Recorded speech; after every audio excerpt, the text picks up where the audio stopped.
No script. And you have to make it up on the spot. So what I say to you is, right, I want you to be funny about thunderstorms. And you have to suddenly make us laugh about thunderstorms. No preparation, nothing. And Ken likes to use these kind of activities with students. Here he is. A lot of my drama activities are based on comedy store activities. The comedy store are a bunch of improvising comedians, basically.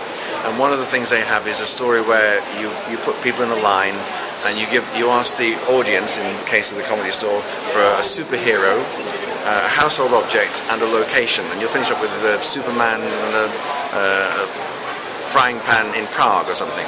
And then somebody stands and directs these people and points at people, and they have to start the story, and it moves around. And I watched it on stage, and on stage it's a bit scary because if somebody mumbles or hesitates, the audience shouts "die," and I don't think that's a particularly good idea in the classroom. So I said, I told the students, if you can't think of anything to say, then just go and the finger will go somewhere else. But these kids were just stunningly inventive. I think it was something like, the Superman and the frying pan in Prague. And they took this story into such glorious, glorious technicolor. And each one of them, of the 4 or 5 people in the line, I don't remember how many there were, we just had such a lot to say that my kind of proviso that doesn't matter if you've got nothing to say because it will move on to the next person was almost unnecessary because they all had so much to say. So that's Ken. And one more in this sequence. This is, I think, probably the last Romanian, but we'll see. This is Michaela. Have a listen to what she says, and I've got some questions afterwards. Well, how about the lesson I taught to a group of students aged 20, all of them in their early 20s. I was supposed to give them a course in oral communication techniques. They all came to the first course prepared to take notes and to write under dictation, and all I did was, after I introduced myself and telling them what we were going to do, I asked them to speak about their names. Just like that, speak about your name. I could extract 1 or 3 sentences from each of them, and then I gave them 11 preparing questions and asked them to prepare a speech about their name based on those questions. And that's what oral communication techniques is about. You can't just stand there and do it. They got the idea and the course turned out well.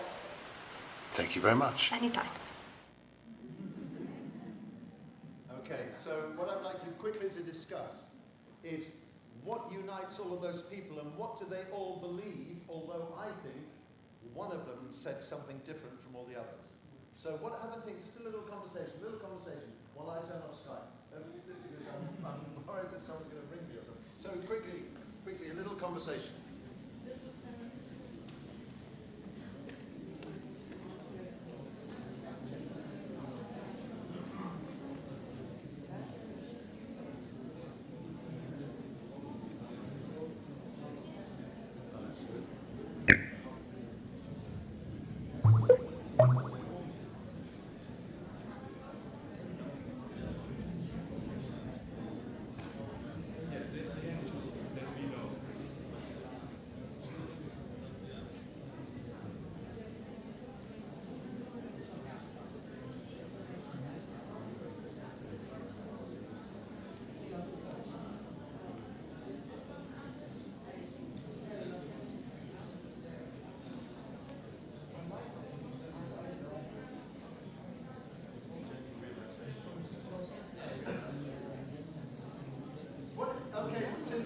Because the chairs are way too comfortable for serious conversation, what do they all believe? What does everyone seem to believe? Yes? Output enhances learning. How does output enhance learning? We're back to do you have to communicate in order to communicate? Sort of was your question. How does output enhance learning? What do they believe about output? Performance. The performance. What happens when you get students to perform? They speak. What happens? What's it for? Why do you get students to speak? They get more confident. But what happens in their brains? What happens in a student's brain when we get them to speak like that? They're engaged, and hopefully when you're engaged, you give it a little more oomph when you're engaged. What happens in their brains? I'm using the language for a reason, and because I give you a reason, you do use the language. But when you use the language, what happens to you as a language learner? What's going on? Generating ideas. Creative ideas, yes? You're not yourself often, which takes away the oh, help, help, help, help. What else happens? What's going on when we get students? Yes? They are inspired. They're inspired. Yes, they're inspired to talk. Okay, here's a conundrum for you, a question. If the way to get students to be fluent speakers is to get them to speak fluently, how come anyone ever gets to be a fluent speaker? You know, the reason for my question, we don't have enough time. If you teach students in groups of how many? 20, 30. In Bangladesh last weekend, 150, 250. How do students get enough time to practice being fluent to be fluent?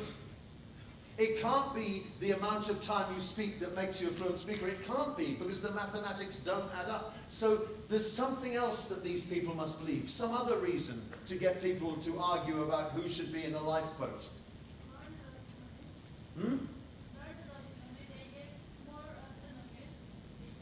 It's to do with autonomy, but what's happening in their brain? Why do we think that getting students to try and speak instantly is good for students? What's happening? What's it for?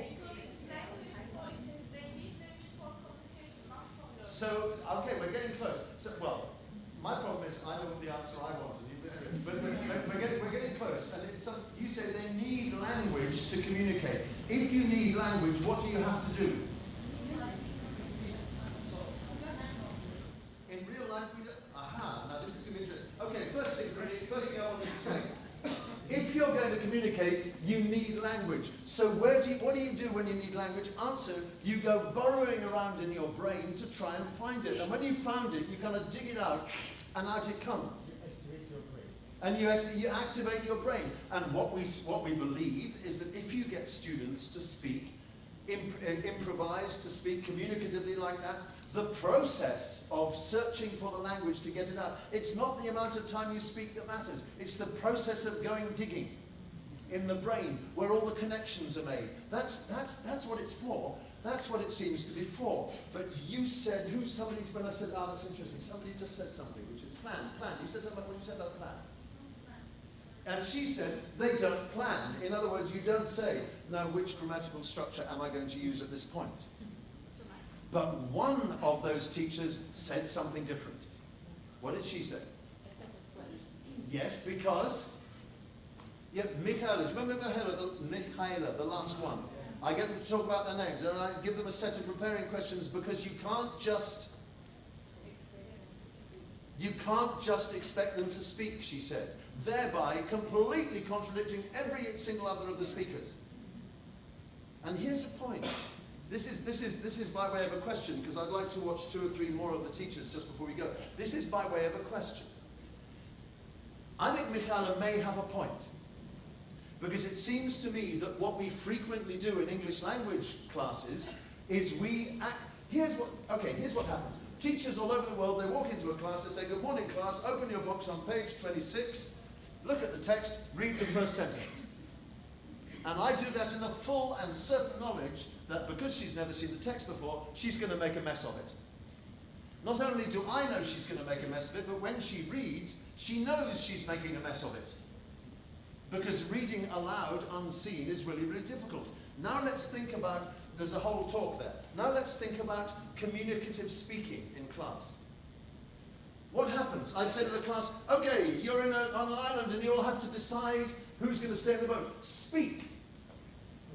And it's possible to argue that I'm actually guaranteeing failure for some of the students.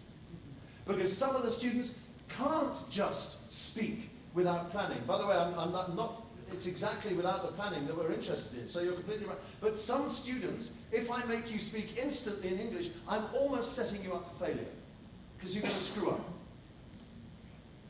Maybe Michaela's got a point.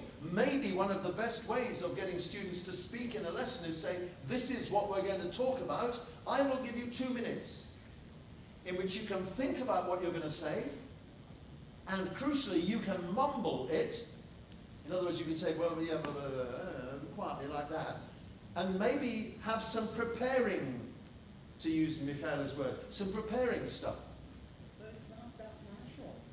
I mean, in actual daily life communication, we have time. No, we don't, but a classroom isn't natural. A classroom is a classroom is a classroom is a classroom is a classroom. And so by the way, I'm not arguing this passionately with profound belief. I'm putting it forward as a possibility.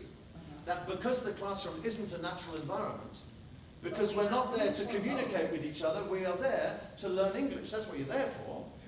Maybe in the classroom, this kind of artificiality makes some sense. And actually, it's not that unusual, because if you think about it, let's have a little imagined scenario with your husband, or your lover, or the other lover, or somebody or other. Guess what happens? You have an argument. This won't happen to you. You've never had arguments. But when I was married, I had the occasional argument. Okay, so this is what happens when you have an argument. You have an argument, and marital arguments are never any good. Nobody wins. It's a disaster. And the end result is that everyone's miserable. And hopefully you can make it up.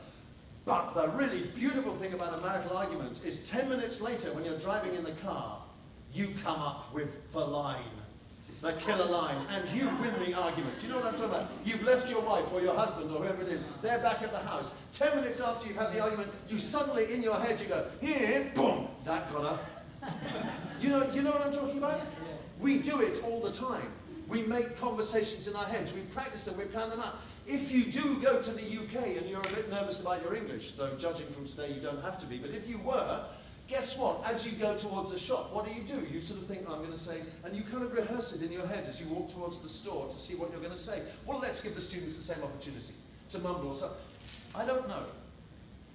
But what fascinates me about a few teachers talking for 1.5 minutes each, is that they instantly give us ammunition to have a really decent discussion about what we really believe. And we really believe that students should be given opportunities to speak in the class. But before we just take in activities, it's worth really interrogating that belief. What do you believe? Why? How? Exactly what? And if I want you to speak English fluently in class, what really is the best way of doing it? It may be put you in groups, talk about an island and a lifeboat. But let's have a think about it, a real good thing. And what I love about these little videos is they allow you to do that. One more little, just a few more, very quickly. Who? Bethany, you want to see Bethany? Okay, let's have Bethany. Oh, I think you might quite enjoy this. Well, we'll see. Here's Bethany. Now, for those of you who know one or two, was anyone at TESOL this year? Did you come to the Petra Kucha thing? If you came to the Petra Kucha thing, this woman was the star. She was absolutely stunning. Here we go. I think here we go.